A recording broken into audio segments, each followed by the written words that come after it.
15บ่มาบ่15-1เนาะ15-115-1มาแล้วจากหน้านี้ออกเลยเนาะ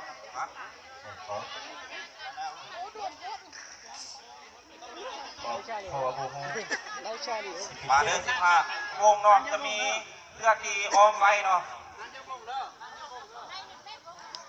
ในหนึ่งครั้งที่แข่งขันเราจะคัดออกอยู่2 คนเนาะ2 คนเพื่อเป็นการประหยัดเวลาเนาะ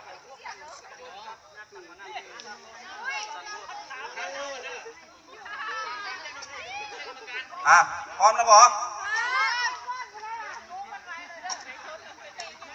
พร้อมแล้วบ่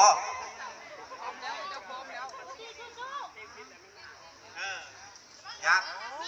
ให้ฟังเนาะถ้ามีเสียงดนตรีปิดลงยับเปิดเทียมเนาะเอาบนตีขึ้นลองบนนมกระเด้อพอเราต้องนมก่อนตามเหตุตามของเนาะดังบ่ตัวนี้ก็ได้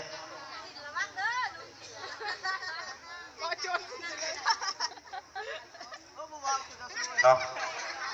ถ้าพร้อมแล้วให้ฟังเสียงดนตรีเนาะเดี๋ยวอาจารย์ที่นับเริ่มเอาเลยเนาะเพราะว่าเขามักเอาเลยผมมักทดลองเนาะเอามักเอาเลยเกียบ1 2ไปแอวเด้อกลางคืออะไรเด้อโยกเดโย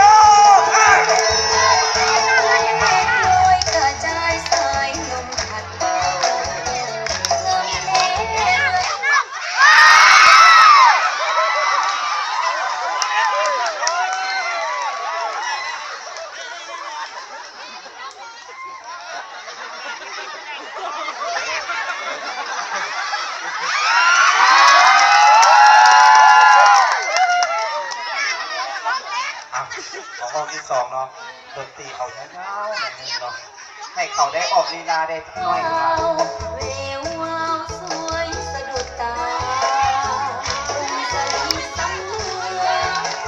โซลีลาไม่ดีมีรางวัลให้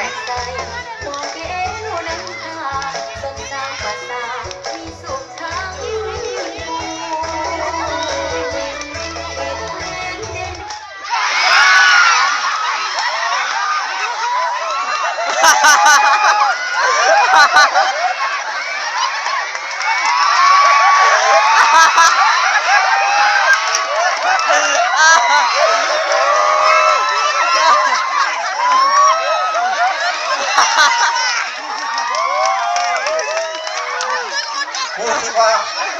นั่งได้แต่ว่าใส่หุ่นสู้เนาะใส่หุ่นสู้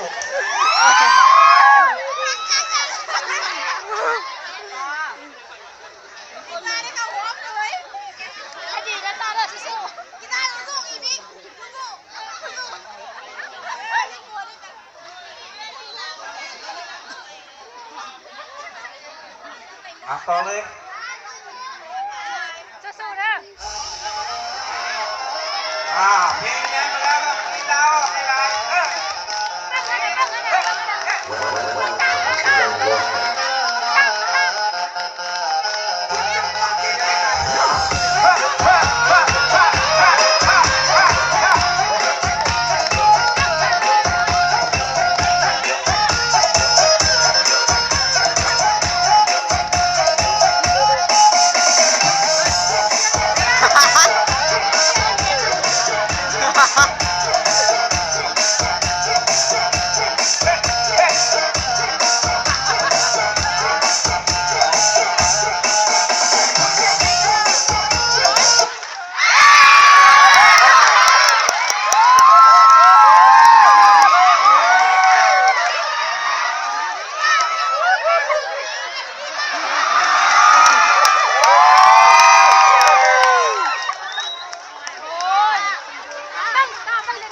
พูดว่าการเอาหุ้นลงตู้นี่ก็มีผลเนาะ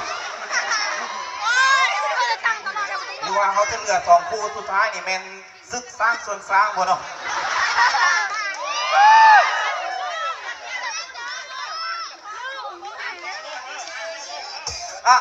เลย ลีลาเนี่ยไปบอกลีลาเนี่ยเราฟังเปล่าเนาะ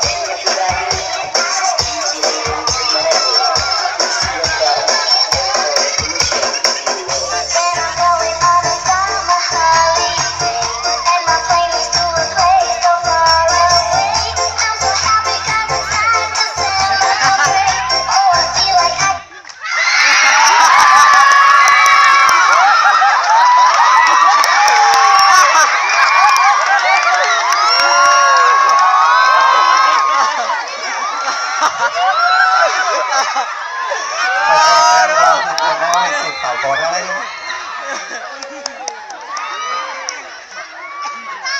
มูลนิธิเนาะซุ้มตัวแทนราชนีสร้างของเขาก็มีเนาะคุณ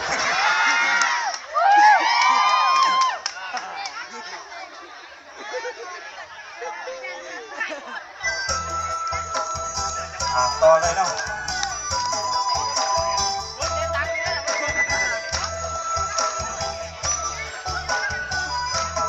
ออกลีลาเลยเด้อลีลาเลยเด้อลีลาเด้อ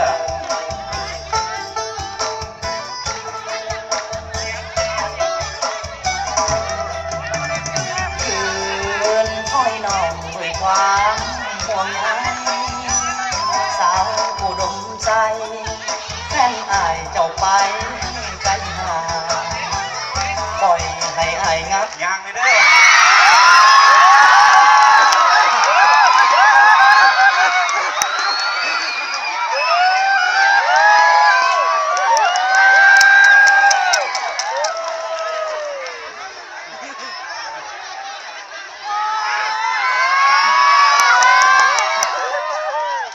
เอาตัวนึงรูดเสื้อไปใส่แล้วเสื้อขาดแล้วโอ้ยต่อเลย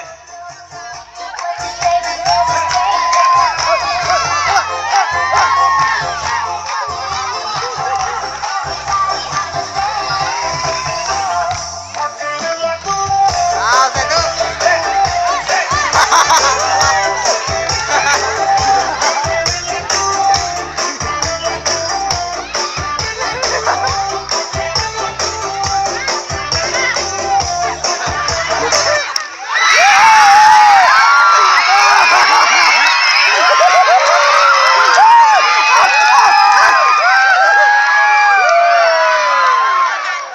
โอ้ยอาจารย์แพงตังดิ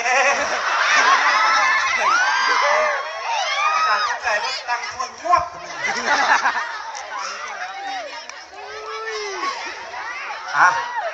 เดียวเนาะรุ่นเดียวกันกับแข่งให้มันสมศักดิ์ศรีเนาะใครที่เอาที่หนึ่งแล้วใครที่เอาที่สอง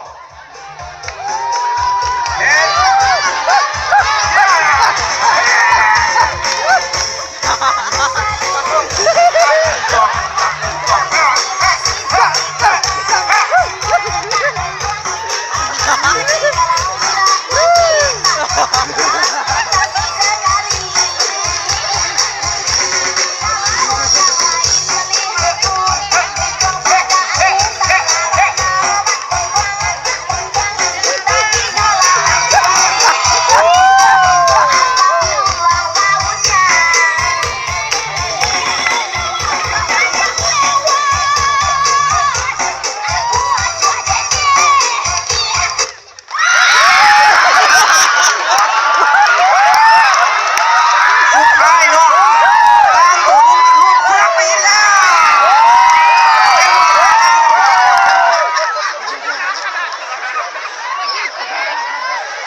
ผู้ชนะเนาะก็คือตั้งสูงคนที่14คนเอาขั้วรางวัลไปเลยทั้งที่1และที่2เนาะ